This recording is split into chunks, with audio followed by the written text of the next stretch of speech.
there is a vastly wrong heresy that goes around most of the Christian community involving the Feast of the Epiphany. The Feast of the Epiphany happens 12 days after Christmas.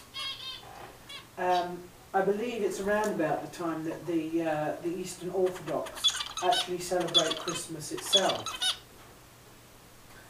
And the Epiphany marks the appearance of some visitors to Mary and Joseph to see the baby Jesus.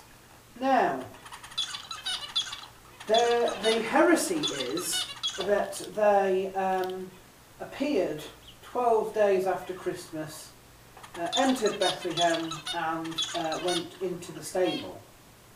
That's a complete fallacy, okay? That never happened, and the scriptures is quite clear on the chronology of things that went on here.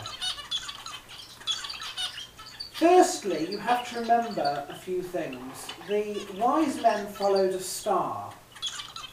The star rested over the place where the child was. The star didn't appear in the sky until the day that Christ was born, the night that Christ was born. Therefore, if they'd been travelling anywhere approaching far away in that sort of culture, it would have taken them many, many, many moons to reach Bethlehem. So they did not show up 12 days after Christ was born. They turned up somewhere probably within the first 3 years. Now we know this because when Herod spoke to the wise men before they had seen the baby Jesus, he wasn't quite sure on the date of the birth, which is why he didn't kill all newborn babies. He actually killed every single child that was under about the age of 3 or 4. So 3 or 4 years had passed between Christ being born and the Magi appearing. Do we really think that Mary and Joseph rented out a stable that they were only visiting in the first place for a census for 3 or 4 years? No, of course they didn't. In fact, we can be pretty certain that they stayed in Bethlehem only 40 days, if that. We know this because we know where they were 40 days after Christ was born. According to the law of Moses, they had to go to the temple and they had to present offerings. This temple was the temple in Jerusalem. So by the 40th day, they had to have been at Jerusalem. And then I believe it says in the conclusion of that little bit that goes into the presentation of Christ at the temple, they went back home. They went back home to Galilee. Which means that when the wise men turned up, if they turned up after 40 days, they never went to the stable. They probably never even went to Bethlehem at all.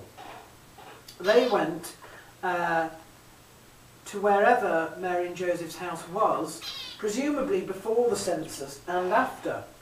And indeed, Mary and Joseph escaped the cull with Christ and went to Egypt, which is interesting because Egypt had, of course, been very hostile to Jews at one point in time. You'll remember that a lot of their calendar is based around the Exodus, which was trying to get out of Egypt. And here were Mary and Joseph and the young baby Jesus rushing into Egypt to escape King Herod and his baby cull.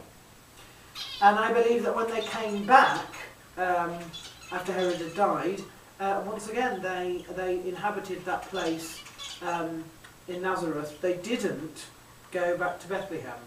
Of course, they had no need to go to Bethlehem. Bethlehem is not where they lived at all. Bethlehem was a place they visited due to their heritage to sign a census, a population survey.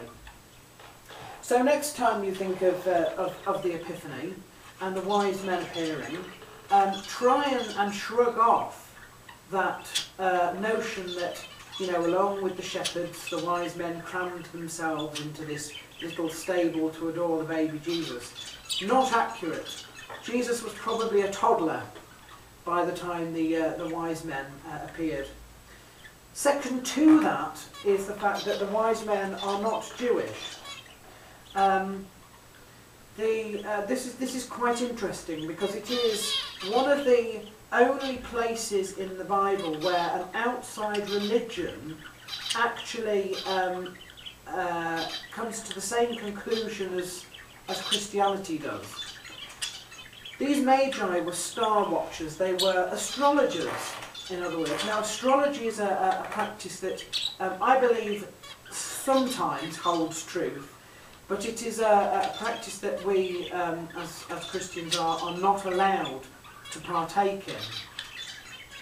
Obviously, these magi were astrologers. They were studying the stars, and they came to the conclusion that some great king was to be born, and they even carried gifts, knowing roughly what his life, very significant points in his life would be.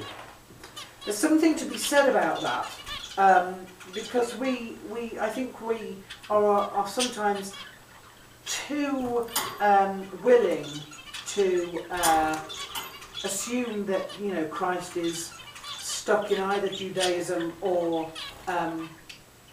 Christianity and has no effect on anything else. Actually, the signs and wonders, according to St. Paul, are all around in nature. They're all around in the heavens, and it is possible, I suppose, if other people are devout enough of their religion, that they may come to truth simply by being able to distinguish some of these signs and what they mean. The astrologers of that time certainly regarded Christ as being some great king of huge importance that was worth travelling a very, very long way for. So I think that's food for thought as well. The interaction here between astrologers and you know, Christ, and the fact that those people visiting him were not even of the same faith, and yet somehow able to recognise a little bit of what he stood for.